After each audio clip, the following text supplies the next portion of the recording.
মুৰাটো খাব পাৰিম। আজি বনালোঁ মই কচু পাতৰ দুটা ৰেচিপি, কচু পাতৰ বৰা আৰু কচু পাতেৰে পনীৰৰ আঞ্জা। নমস্কাৰ বন্ধু বান্ধৱীসকল, মোৰ আৰু এটি নতুন ভ্লগলৈ আপোনালোকক স্বাগতম জনাইছোঁ। হৃদয় আহিলে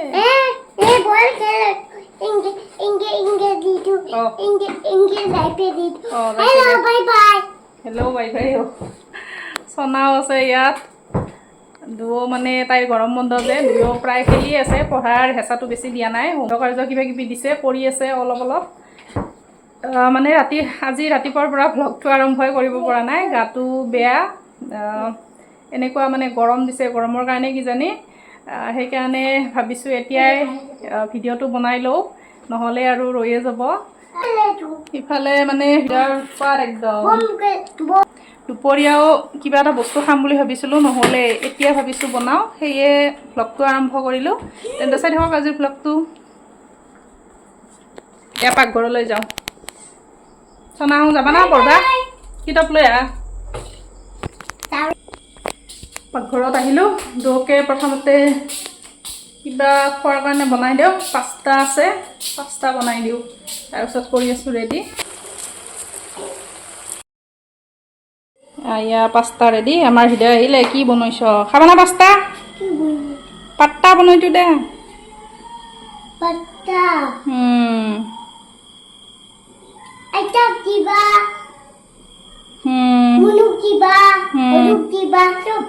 চব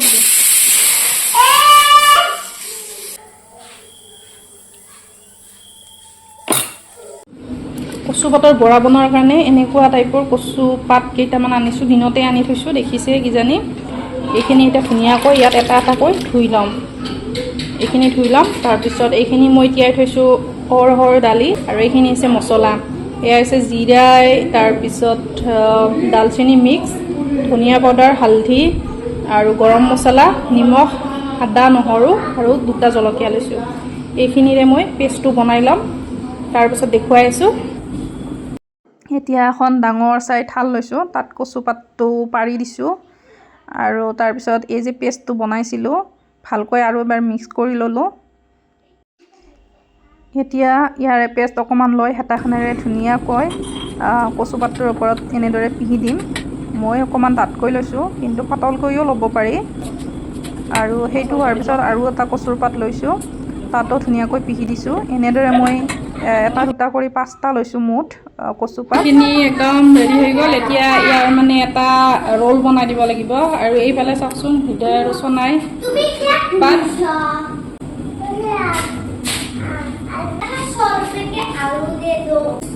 এই বস্তুখিনি এনেদৰে মানে ৰোল বনাব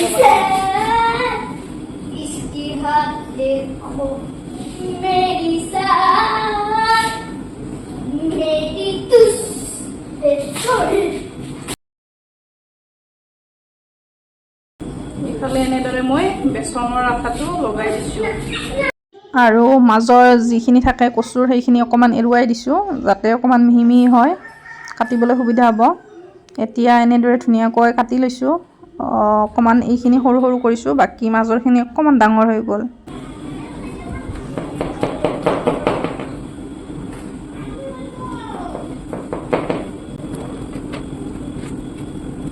বাকীখিনিও সেই ৰাউণ্ড ৰাউণ্ড কৰিয়ে কাটিছোঁ, আৰু যিখিনি ওলাই গৈছে সেইখিনি মানে বেচনৰ আঠা দি দিছোঁ, মানে বেচন লগাই দিছোঁ আৰু ওলাই যাব নোৱাৰাকৈ।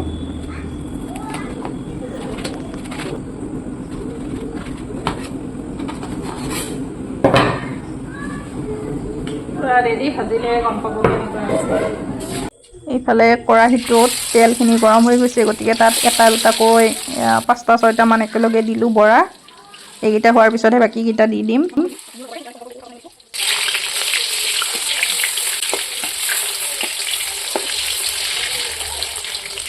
আচলতে এই ৰেচিপিটো মানে মোৰ মাৰ হয়। এনেদৰে খাই এইটো ঘৰত ট্ৰাই কৰি চাবচোন এবাৰ, বহুত সোৱাদ লাগে খাবলৈ। মই মাজে মাজে বনাওঁ ঘৰত। এতিয়া মানে বৰাকেইটা কেনেকুৱা হৈছে দেখুৱাই আছোঁ। এই বৰাকেইটা বনাওঁতে এটা কচুৰ পাতেৰো বনাব পাৰি ৰাউণ্ড কৰি দি, কিন্তু অকণমান মানে হেৰি হ'ব আৰু পাতল হ'ব আৰু বহুত ক্ৰিস্পি হৈ যাব, সেইকাৰণে মই 5টামান দিছোঁ। এটা দুটাকৈ দিও বনাই খাব পাৰি, কেতিয়াবা তেনেকৈও বনাই দেখুৱাম, তেতিয়াও খাই ভাল লাগে। তেনেকৈও খাইছোঁ মই, এনেকৈ দিলোঁ আৰু বেছি ৰাউণ্ড শ্বেপটো ভাল হৈ যাব আৰু দেখাত ধুনীয়া হয়, সেইকাৰণে এনেদৰে দিলোঁ 5টামান লগ কৰি। তাৰে অকণমান কচু পাত ৰৈ গ'ল, এই 3টা কচু লৈছোঁ। এয়া হৈছে নীল কচুৰ পাত, আচলতে ক'লা কচুৰ পাত দিলে বহুত ধৰিব, ক'লা কচুৰ পাতেৰে খাব নোৱাৰি এইবোৰ ৰেচিপি। এই নীল কচুৰ পাত, এইখিনি মই আৰু পেষ্ট বনাই ল'ম এটা বেলেগ ৰেচিপি বনোৱাৰ কাৰণে, মানে পনীৰ আছে অকণমান, এইখিনিৰে বনাই দিম।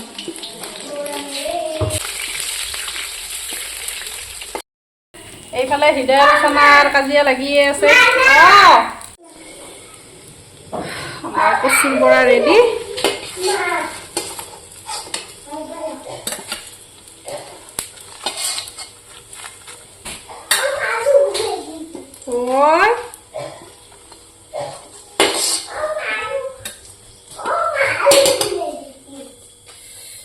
আমাৰ কচুৰ বৰা ৰেডি।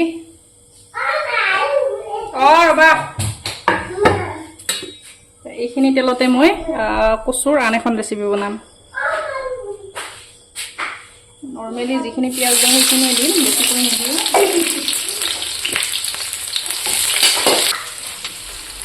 অকণমান মই পনীৰ এৰিছিলোঁ, এই ৰেচিপিটো বনোৱাৰ কাৰণে এৰিছিলোঁ পনীৰখিনি। কচু পাতেৰে কেনেদৰে বনাব পাৰি, আমিতো সদায় পালেং শাকেৰে বা তেনেকুৱা বেলেগ বেলেগ বস্তুৰে বনাই খাওঁ কাজু চাজুৰে, কিন্তু কচু পাতেৰেতো তেনেদৰে বনাই খোৱা নহয়। মই খাওঁ আৰু বেলেগে খাই নে নাখায় নাজানো, সেইকাৰণে ভাবিছোঁ এই ৰেচিপিটো শ্বেয়াৰ কৰোঁ। যিসকলে কচু খাই ভাল পায় সেইসকল লোকে ভাল পাব ৰেচিপিটো। এই পেষ্টটো বনোৱাৰ কাৰণে মই 3টা পাত দিছোঁ মাত্ৰ, বেছি মানুহ হ'লে বেছিকৈ দিব পাৰে আৰু পনীৰৰ পৰিমাণ বেছি থাকিলে বেছিকৈ দিব পাৰে, খাই ভাল লাগে। কিন্তু ক'লা কচুৰ পাত কেতিয়াও নিদিব, ক'লা কচুৰ পাতেৰে খালে বহুত ধৰিব, সেয়ে নীল কচু বা বিট কচুৰ পাতেৰে খাব পাৰি। এই ৰেচিপিটোত বেছি মছলাও দিব নালাগে, বহুত কম পৰিমাণৰ মছলাৰে বনাই খাব পাৰি, বানেও ভাল লাগে খাই। এতিয়া এই যে অকণমান বেচন আৰু এই ৰোৱা মানে হেৰিখিনি অৰহৰ দাইলৰ পেষ্টখিনি এনেকৈ অকণমান পানী দি লৈছোঁ, সেইখিনি ইয়াত দি দিম।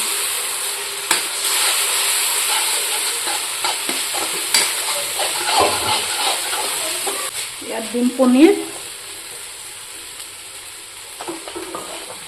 মানে ৰেচিপিটো দেখুৱাৰ কাৰণে অকণমান পনীৰ ৰাখিছিলোঁ, আমি দিনতে খালোঁ। এনেদৰে 5 মিনিটমান পানী চানী নিদিয়াকৈ লৰাই থাকিলেই হ'ল, তৈয়াৰ হৈ যাব ৰেচিপিটো, বহুত সময় নালাগে।